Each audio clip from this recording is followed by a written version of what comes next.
हम इस बार किसी का मर्डर करेंगे। स्वाति उसके ग्रुप की एक इकलौती लड़की थी जो ज्यादा बात नहीं करती थी। मारने का तरीका उन्होंने एक चाकू चुना था। उसने स्वाति की गर्दन से मांस का टुकड़ा फाड़ दिया। सभी तस्वीरों के चेहरे धीरे धीरे हंसने लगे। फिर एक तस्वीर में से एक हाथ बाहर निकला। रंजीत अब गायब हो चुका है। उस बूढ़े आदमी को गाड़ी से उड़ा देता है। नमस्ते दोस्तों, आपका स्वागत है हमारे चैनल पर। आज की कहानी एक वास्तविक घटना पर आधारित है। अगर आप अकेले में वीडियो देख रहे हैं तो कृपया ध्यान रखें, क्योंकि इसके बाद आपको रात को नींद ना आने की समस्या हो सकती है। तो चलिए शुरू करते हैं आज की कहानी। आदर्श और उसके दोस्त बहुत सारे ऐसे काम करते थे जिसको करने में उनको तो मजा आता था, लेकिन शायद कॉलेज और उनके पड़ोसी खुश नहीं थे। लोगों को डराना, पड़ोसियों के घर में पेंट कर देना, गाड़ियों को खराब कर देना, ये सब उनके लिए आम बात बन चुकी थी। आसपास के लोग उनसे बहुत परेशान थे, लेकिन उन दोस्तों को इन कामों में भी इतना मजा नहीं आ रहा था, क्योंकि ये सब बार बार हो चुका था। तभी उनके ग्रुप का सबसे बदमाश लड़का रंजीत कहता है, क्यों ना हम कुछ बुरा काम करें। रंजीत एक हष्ट-पुष्ट लड़का था। उसकी लंबाई 6.7 इंच थी और वह फिट था। इसके जवाब में आदर्श हंसी में कहता है, अब तक तो हम अच्छे ही काम कर रहे थे। तभी रंजीत कहता है, हम कोई छोटा मोटा काम नहीं करेंगे, हम इस बार किसी का मर्डर करेंगे। आदर्श ये सब सुनकर थोड़ा शौक होता है और महेश के मुंह से एक ही बात निकलती है, पागल हो गया, ये कोई मस्ती नहीं है, ये तो क्राइम है। लेकिन रंजीत उसे थोड़ा सा मना लेता है और महेश भी मान जाता है, क्योंकि महेश और रंजीत बचपन के स्कूल दोस्त थे। स्वाति उसके ग्रुप की एक इकलौती लड़की थी जो ज़्यादा बात नहीं करती थी, लेकिन उसकी हाइट बहुत ज़्यादा छोटी होने के बावजूद वह गुस्सा नहीं करती थी, बल्कि बहुत ज़्यादा शांत रहती थी। स्वाति भी इस काम के लिए हाँ बोलती थी और स्वाति की हाँ सुनकर आदर्श को थोड़ा सा शौक लगता है, क्योंकि उसे लगता था कि स्वाति मना कर देगी।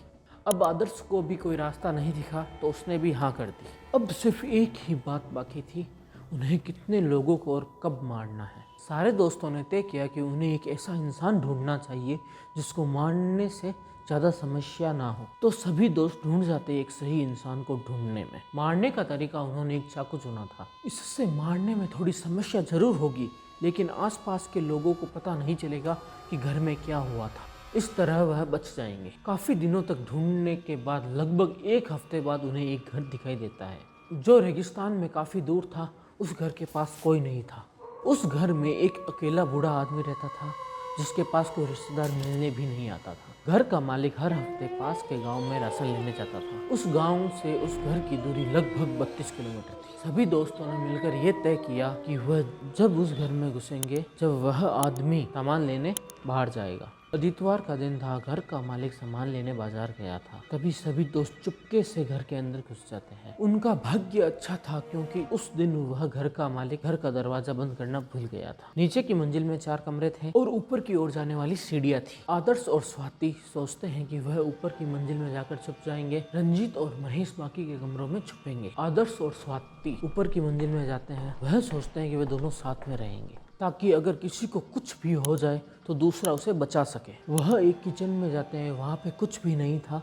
जगह जगह पर कुछ मसालों के टुकड़े बिखरे हुए थे। फ्रिज में खाने पीने की चीजें थी, लेकिन ज्यादा कुछ नहीं था। आदर्श और स्वाति दूसरे कमरे में जाते हैं, लेकिन वहाँ पर भी कुछ नहीं मिला। जैसे ही आदर्श पीछे मुड़कर देखता है, एक कुत्ता स्वाति की गर्दन पर हमला कर देता है। वह एक जर्मन शेफर्ड कुत्ता था। उसने स्वाति की गर्दन से मांस का टुकड़ा फाड़ दिया और उसको देखकर आदर्श डर जाता है। इसलिए उसने उस कमरे से भागकर एक फ्रिज और एक टेबल उस दरवाजे की साइड रख दी, ताकि वह कुत्ता बाहर ना आ पाए। आदर्श भागकर दूसरे कमरे की तरफ जाता है। तब वह देखता है कि वहाँ पर रंजीत और महेश में से महेश अब मर चुका है। घर में हर जगह खून ही खून बिखरा हुआ था और महेश की मौत एक क्रॉसबो द्वारा हुई थी। महेश और रंजीत बहुत ज़्यादा डर गए थे, लेकिन अब उनके मन में उस बूढ़े आदमी को मारने की इच्छा और भी ज़्यादा होने लगी। वे ऊपर के कमरे की ओर बढ़ते हैं। ऊपर जाने पर उनको पता चलता है कि एक कमरे के 2 दरवाजे हैं, लेकिन अंदर से कमरा एक ही है। बस आने जाने के लिए 2 रास्ते हैं। कमरे में हर जगह मरे हुए लोगों की तस्वीरें थी जो कब्र में थे। सभी तस्वीरों के चेहरे धीरे धीरे हंसने लगे।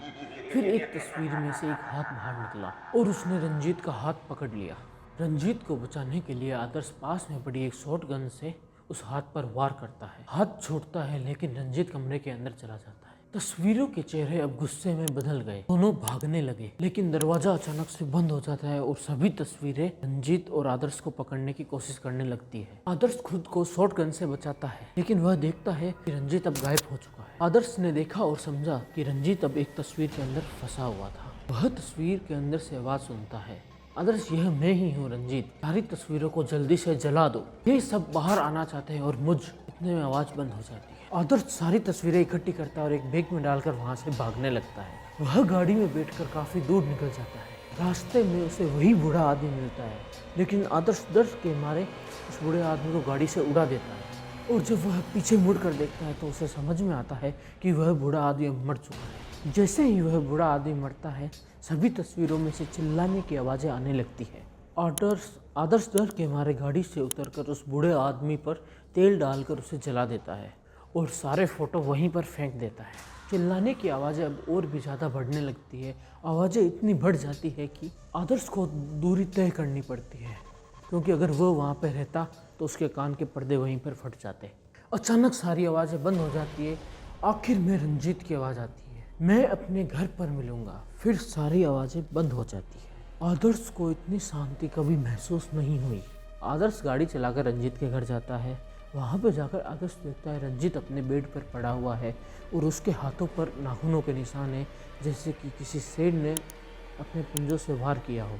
तो दोस्तों, यह थी आदर्श की कहानी, और ये कहानी मुझे आदर्श ने खुद इंस्टाग्राम पर पोस्ट करके बताई है। अगर आपको भी यह कहानी पसंद आई है तो कहानी को लाइक करें, आगे शेयर करें, कमेंट्स करें, और ये ज़रूर बताएं कि आपको इस कहानी में कौन सा पार्ट सबसे डरावना लगा। और आपके साथ भी कोई ऐसी घटना हुई है तो मुझे ईमेल कर सकते हैं या फिर इंस्टा पर मैसेज कर सकते हैं। और अब तक सब्सक्राइब नहीं किया है तो चैनल को सब्सक्राइब करें। धन्यवाद।